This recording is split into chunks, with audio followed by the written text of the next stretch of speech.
Earth's Mightiest Heroes might be taking a bit of a break in the MCU as the remaining Avengers are all off on personal journeys to figure out their own situations, but that could also mean that Marvel Studios is slowly assembling a new group of Avengers with characters they've already sprinkled throughout the MCU. That's right, a good chunk of the classic Young Avengers roster has already been introduced in the MCU+. Plus, there's another handful of Young Avengers characters about to debut in upcoming Marvel Studios projects, and here they are. He's so ugly!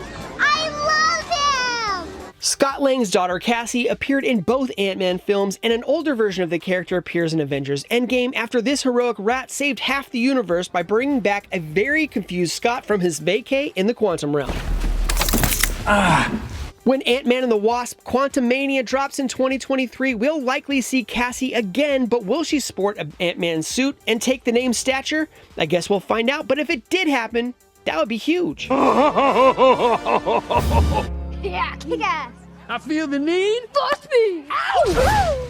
These guys you know. Timmy and Billy Vision appeared in WandaVision as the children of Wanda Maximoff and a version of Vision she created in a magic-powered simulation. Actually, Tommy and Billy were also just a part of the thing Wanda was doing in Westview, and when she took it all down, they stopped existing too. Or did they? The comics versions of Tommy and Billy also had some pretty messed up stuff happen to them before they also stopped existing, only to return as the Young Avengers, Wiccan and Speed, who are reincarnated versions of the original twins. And the last time we saw the MCU's Wanda, she was posted up in a cabin near what looks a lot like Mount Wundagore, poring over the Darkhold, clearly scouring the multiverse for Tommy and Billy. Wanda, of course, is due to appear in Doctor Strange in the Multiverse of Madness when it hits theaters in 2022. Will Wiccan and Speed appear with her? We're here to see Isaiah. And there's young Eli Bradley, grandson of Isaiah Bradley, the first Black Captain America. Eli was introduced in The Falcon and the Winter Soldier when Sam Wilson visits his grandfather's home in Baltimore. In the comics, Eli is not born with superpowers, but he later acquires them temporarily via the mutant growth hormone, or MGH, and later permanently through a transfusion of his grandfather Isaiah's blood.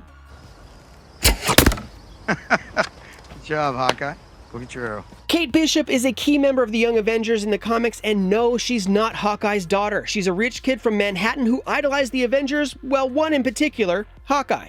Haley Steinfeld is about to portray Kate Bishop alongside Jeremy Renner in the upcoming Hawkeye Disney Plus series coming later this year, where they will both likely share the title of Hawkeye like they do in the comics.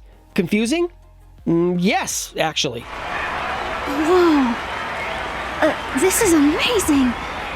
Miss Marvel, aka Kamala Kahn, was the main POV character in Square Enix's Marvel's Avengers in 2020, and it looks like the character is about to make the stretchy jump to the MCU as well, as a Miss Marvel series is still on the way to Disney+, and the next Captain Marvel film is now titled The Marvels, and Kamala Kahn is confirmed to appear when this film hits theaters in 2022.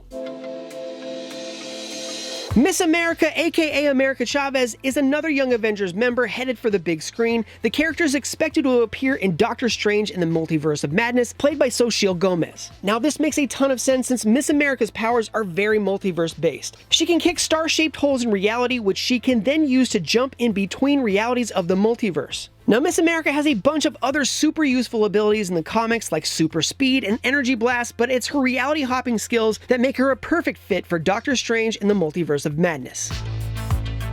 And the character who brings the Young Avengers together in the comics, that would be Iron Lad, aka Nathaniel Richards, an adolescent time-traveling alternate version of Kang the Conqueror. While Marvel Studios has not announced any plans for a live-action Iron Lad, Kang the Conqueror is slated to be the villain of Ant-Man and the Wasp: Quantumania, played by Lovecraft Country's Jonathan Majors. So here's our theory. Sometime after Majors makes his debut as Kang the Conqueror, a time-traveling teenage version of the character will appear in the MCU somewhere on a mission to defy his destiny, assemble the Young Avengers, and save the world. A lot of those pieces are already in play, and Iron Lad is the key. What do you think? Why do you think the MCU is introducing these characters? And how do you think they'll come together as a team? Let us know what you think in the comments. Hey, thanks for watching, and for more Marvel, here's how the Falcon and the Winter Soldier finale sets up Captain America 4, and don't forget to follow and subscribe to IGN wherever you like to watch.